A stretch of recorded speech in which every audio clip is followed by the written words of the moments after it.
يا مساء الفل. لو عايز تحترف تسويق الكتروني او تجاره الكترونيه، كل اللي عليك ان انت تعمله ان انت تتابعني على صفحتي على الفيسبوك اللي هسيب لك الرابط بتاعها تحت الفيديو، وتابعني برضو على قناتي على اليوتيوب، برضو هسيب الرابط بتاعها تحت الفيديو. كل اللي عليك ان انت تعمله تخش تعمل سبسكرايب للقناه عشان يصلك كل جديد. معاكم مصطفى علوة، ماركتنج مانجر وديجيتال كرياتور. الفتره الجايه ان شاء الله هنقدم مجموعه من الفيديوهات لدراسة التسويق الإلكتروني والتجارة الإلكترونية بطريقة مجانية. كل اللي كان بيسألني على الدروب شيبينج والأفيليت ماركتينج، كل الكلام ده هنتكلم فيه عن المحتوى بتاعنا. الفترة الجاية هنقدم كذا فيديو بيتكلم عن التجارة الإلكترونية والدروب شيبينج والأفيليت ماركتينج. إيه هو الدروب شيبينج؟ ناس كتيرة جدا بتسأل عن الدروب شيبينج، ناس كتيرة جدا بتسأل عن الأفيليت ماركتينج اللي هو التسويق بالعمولة. نبتدي اول حلقه النهارده هنتكلم عن الفيسبوك، ازاي نعمل صفحه فيسبوك. واغلب الناس بتشوف ان موضوع التسويق الالكتروني ده للاسف ان هم حصروا الموضوع كله في ان احنا نعمل اعلان ممول على الفيسبوك او الانستجرام او ايا كان، يعني إيه البلاتفورم اللي هم بيشتغلوا عليه، ويرمي الاعلان الممول ويشوف بقى نجح فشل، الدنيا تمام الدنيا مش تمام. وبعد كده يبتدي بقى ايه، زي ما بيقولوا كده، يبتدي يصوت على البيزنس بتاعه او يقول لا ده الدنيا مش ماشيه معايا او الكلام ده. ان هو الصح ان اخر مرحله بنعدي بيها في التسويق الالكتروني هي مرحله الاعلان الممول. اي حد ممكن يخش ويبتدي يعمل اعلان ممول ويبتدي يقرا ويشوف وكده ويذاكر، يقدر يعمل اعلان ممول. انما مش اي حد هيفهم يعني ايه التسويق الالكتروني في الاول، ويعني ايه اصلا مبادئ، يكون في عنده مبادئ تسويق اصلا موجوده عشان يبتدي يكمل الموضوع. التسويق الالكتروني ده يبقى حاجه مكمله للتسويق، مش موضوع اعمل اعلان ممول وخلاص. للاسف انا بشوف في كل المحاضرات ان كل الناس منتظر ان احنا نتكلم في اول محاضره، يدخل على طول على موضوع الاعلان الممول ويقول لي ازاي اعمل اعلان ممول على الفيسبوك واصرف فلوس، وزي ما يكون مثلا معاه فلوس محتار فيها مش عارف يصرفها فين. قبل ما بتبتدوا في اي حاجه، انتوا لازم تعملوا خطه تسويقيه للمنتج بتاعكم او الخدمه بتاعتكم اللي انتوا بتقدموها للناس. يلا بينا عشان ما نطولش على بعض نخش على طول. اول حاجه احنا دخلنا على بيج، بعد كده هنيجي عند create new page اهي. تمام،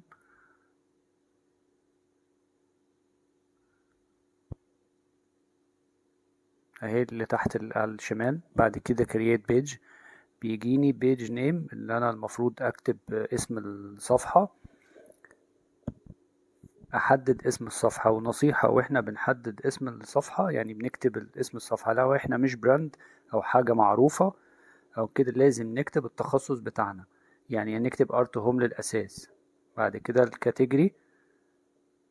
تمام، بنعمل تلات اللي هو فرنتشر شوب، فرنتشر، هوم ديكور، دي المسميات اللي انا اخترتها. تمام، هما التلات كلمات بس مفتاحية. بعد كده البايو تحت بنكتب التخصص بتاعنا اللي هو افضل مكان يجمع كل اختيارات اي حاجة بقى، انا بحكي قصة يعني عن البراند بتاعي او كده، بكتب اي حاجة عن البراند بتاعي خاصة بيه عشان بتتكتب تحت. لو انتوا تلاحظوا كده تحت اسم البراند مكتوبة اهي. بعد كده بكريت البيج عادي جدا، نكريت بيج تحت، بدوس بيكريت البيج. تمام، بيجيني بعد كده الويب سايت، لو في ويب سايت انا بكتبه الخاص بيا، لو موجود عندي شغال الويب سايت بروح حاطه. وبعد كده الفون نمبر، وبعد كده الايميل، وبعد كده بدوس نيكست. بيجيني بعد كده البروفايل اللي هو اللوجو، مكان اللوجو، مكان الكفر بتاع اللي ورا اللوجو. بخش طبعا على كانفا عشان اعمل الحاجة بتاعتي، اعمل الشغل بتاعي انا بايدي. كانفا سواء ابلكيشن سواء الويب سايت. في هنا معلش البوتون اللي انا بختاره اللي هو الكول تو اكشن، بختار ايه بالظبط، هل سند مسج، ساين اب، ستارت اوردر كده، يعني حاجه من دول بختارهم، دي اللي تبقى للصفحه التواصل، كلنا واتصل بيا. دخلت بعد كده على كانفا، ادوس على كرييت ديزاين، او لو على الابلكيشن اهي كرييت ديزاين جنب الام اس فوق اهي، اللي هي الابليكيشن فيه بلس. بختار حاجة، اي حاجة من دول، في فيسبوك كفر، في فيسبوك بوست، في اي حاجة موجودة عندي بختارها، المقاس اللي انا محتاج اعمله. اللوجو كمان اقدر اعمله من هنا، البوست، الانستجرام بوست، الفيسبوك بوست، كل الكلام ده موجود في كمان الريزيوم ده اللي هو السي في، لو حد عايز يعمل السي في بتاعه بيخش من الريزيوم ده.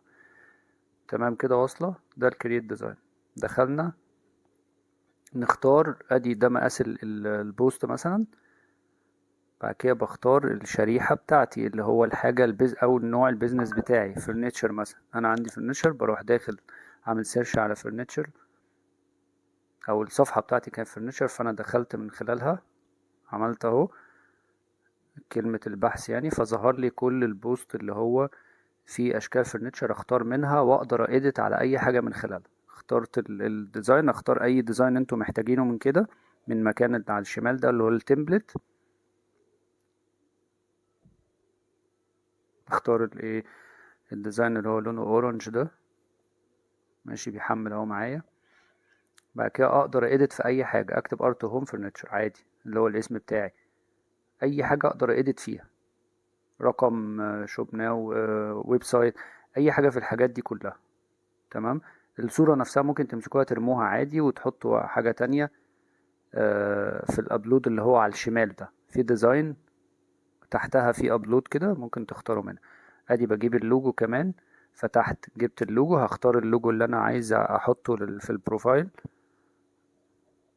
اللوجو كمان اهو، واعمل الايديت بتاعي عادي، اكتب ارت هوم واكتب تحت مثلا فرنتشر اهو، باخدها كوبي وبيست واكتب فرنتشر مكانها.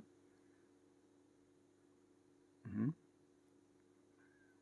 وده بقى اللوجو بتاعي خلاص. تمام كده. يبقى انا كده معايا اللوجو، اعمل ايه بقى؟ داونلود، اخش على الشير من اليمين واعمل داونلود. بعد كده بي ان جي اهي الصيغة اللي انا هنزلها، بعمل داونلود، بدوس داونلود هينزلها لي تحت اهي، خلاص بقت موجودة عندي الداونلود. يبقى كده خلصت البوست، خلصت اللوجو، هدخل على الكفر بقى، هعمل الكفر بتاعي بتاع برضو يكون برضو متعلق بالفرنتشر برضو. تمام. ده البوست. تمام. بعمل سيرش برضو على الكفر فرنتشر برضو، او ايا كان ايه المكان الحاجه بتاعتي، كلوز او كده، اي حاجه كلوزز او الكلام ده كله، شوز، اي حاجه.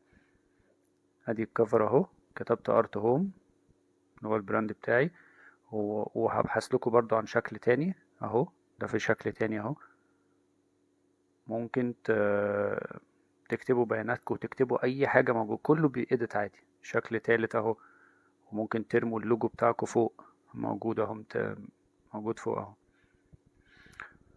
تمام. في فيديو اهو كمان، لو انا دخلت كرييت بجيب فيديو عادي مكان الكرييت فوق، بدل ما يكون انستجرام بوست او فيسبوك بوست او اللوجو، في فيديو عادي ممكن تختاروه. عايز اعمل فيديو للصفحه، كتبت ارت هوم عادي على الفيديو ده متحرك، مجرد ما تدوسوا بلاي اللي تحت دي اللي هي في التايم لاين تحت دي، هتلاقي الفيديو شغال، سواء بقى صورة بتتغير، حاجة بتتحرك كده يعني. ده الفيديو اللي انا اخترته، بأدت عليه، ونفس الداونلود برضو شير اهو. انا هحط اللوجو في البروفايل، هحط الكفر كمان، اختار الكفر بتاعي. تمام. يحمل بس، اختار البوست كمان، هنزل بوست مش هتكلم في الواتساب، معلش انا اسف، في الواتساب هنا هتحطوه رقم الواتساب، بعد كده تعملوا انفايت فريند بقى. دن، خلاص كده الصفحة اتكريتت بالكفر بالبروفايل. فاضل بس ان انا انزل البوست بتاعي، بس مش هكتب اي حاجة، محاضرة الكونتنت لسه مش هنتكلم فيها دلوقتي. تمام. يعني المحاضرة بتاعة الكونتنت هنتكلم فيها بعدين. هننزل البوست عادي دلوقتي للصفحة عشان اوريكم بس احنا عملنا بوست وهننزله.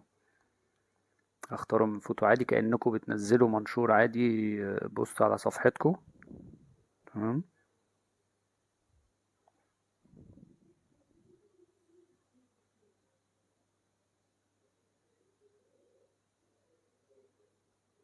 اهو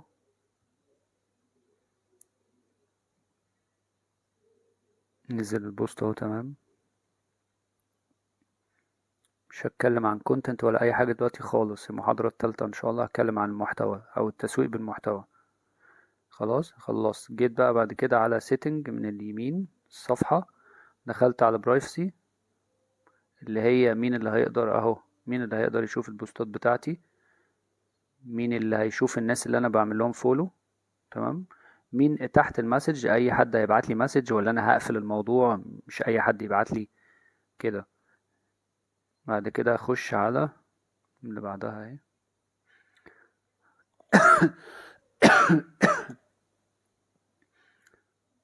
كل دي حاجات في السيتنج، ففي حاجات اقدر العب فيها، في حاجات مش مهمة خالص. تمام. دي الحاجات التاج والريفيو، يعني لو عايز الصفحة تتيج او بعمل ريفيو قبل ما حد ينزل لي حاجة على البوست بتاعي، اراجع يعني مراجعة. يعني جورناليست ريسورس دي اللي تحتها، دي اللي هي الرانك اللي انا جبتها برضو من هنا من بابليك بوست. الرانك دي ليها علاقة بالكومنت، اللي هي ترتيب الكومنتات بتاعت العملاء. الجورناليست دي اللي اخترتها، دي خاصة بتوثيق الصفحة. طبعا دي حاجة بعيدة عننا خالص دلوقتي. لازم انت بلوجر ولا فنان ولا ايه بالظبط شغلانتك، ولا فوتوغرافر ولا ايه الكلام ده. خش تاني على البرايفسي. تمام. مش تحميل بطيء شوية. ادخل على السيتنج. انا عايز اوريكم اللينك دلوقتي اللي هو الواتساب والانستجرام والكلام ده. سيتنج